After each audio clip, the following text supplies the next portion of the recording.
Alright, this is the game that I showed in the how to make a vacuum form video. It was towards the end of the video. I'm thinking some of you guys will probably wonder how I made that one, so I'm making another video on how I made this mold. Actually, this is the original. Okay, these are glass marbles. They're a little bit heavier than the original wooden balls that come with the game, so it's not playing like it should. I ordered a whole bunch of wooden ones that should be coming here pretty soon, so when we make them with the class, I'll have enough. Anyway, so again, it just has a square on the bottom and this. Now what I'm going to make with the students is going to be one like this. I'll have a better dowel than this in there, but and I'm trying to think of how I'm going to make, you know, a square on there. Either just drill hole, or maybe I'll find a nut and put it on there that fits and just glue it on, so it'll have 6 sides that I can knock with. We'll try a couple different things and see what works out. So, because I like to use lots of different materials. This right here is Corian, and so it's nice and heavy, so it'll give it some momentum. So this one, it won't knock the marble, but it spins pretty good, and it pushes it out of the way a lot better than this one. This one's a little bit lighter because it's wood.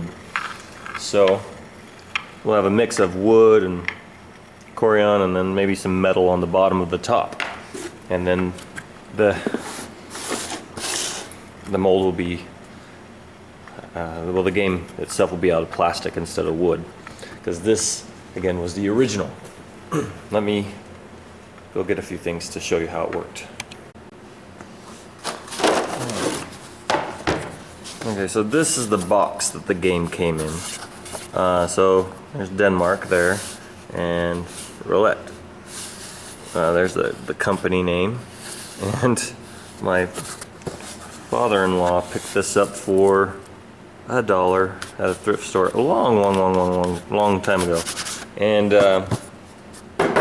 I looked this up online. It's extremely rare, and I saw one guy trying to get over $200 for one or something like that. So yeah, didn't realize I had such a rare game on my hands.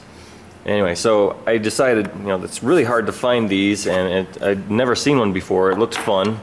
My students enjoyed it when I brought it in. I showed them how it worked, and it was a really fun game for them to play. Just, you know, one of those things that kids like to do. So I figured they'd have even more fun if they got to make the pieces, or at least most of it. So what I did is I took the original and I drilled little tiny holes in the bottoms of these. Didn't hurt it too much, and made a mold. So just use this as my mold on the vacuum form machine, and this is what comes out. This is the tiddlywink. Now look at this damage right here. I had to really tweak it hard to get it off of the mold. The reason why is because if you look underneath, to keep these from bouncing out, it actually goes inside. There's an overhang here, so the marble comes in and gets hit back down into instead of ramping up. So that overhang makes it extremely difficult once you wrap something around it to get it back off again. So you can see it in here. There's this underhang. That was very hard to get off, and I've even ripped these apart trying to get them off. So I knew that wouldn't work. So I made one like this. I got it off the best I could, you know, formed it back together again, you know, taped up any imperfections that, you know, if I ripped a little hole here or there, I put tape over it, and then I figured out how much it would hold. Did the exact same process as I showed in my other video, and made a mold of this. Well, that mold has the same problems as this. But there's one thing that I could do with the mold that I couldn't do with this: cut it apart. I didn't want to destroy something that had at least some value to it, even though I've already drilled little holes in it. So this is what I came up with. here it is.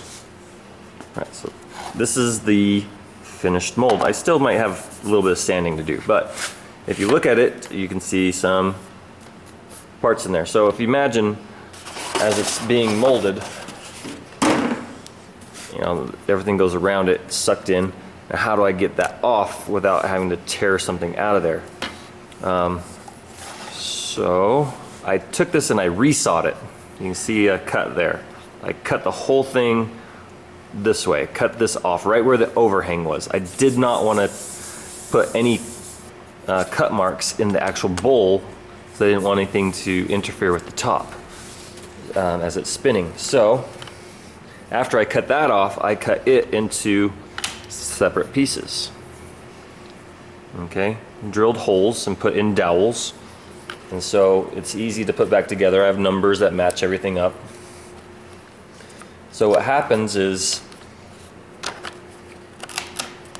after the plastic forms around this, we're trying to get it out. The first thing that comes out is the bottom. The bottom comes off because it's upside down, and then these are left inside the mold. And let's see, here's one here. This will make more sense if you see it inside. You're probably already getting it, right? All right, so this is in there like that. So the next thing is to pull this out, okay, and this one out. Those are easy to come out because they're small. Now, because of the overhang, all I have to do now is pull these out like that, and then they can come out. Okay, so it's turned into a 5-piece mold. Kind of crazy, but it works. Yeah, I had to use the bandsaw to cut off that, but these lines I cut with a scroll saw, so the thickness of the blade was a lot thinner than a bandsaw, and I could lose less material. It all goes together beautifully and works out great.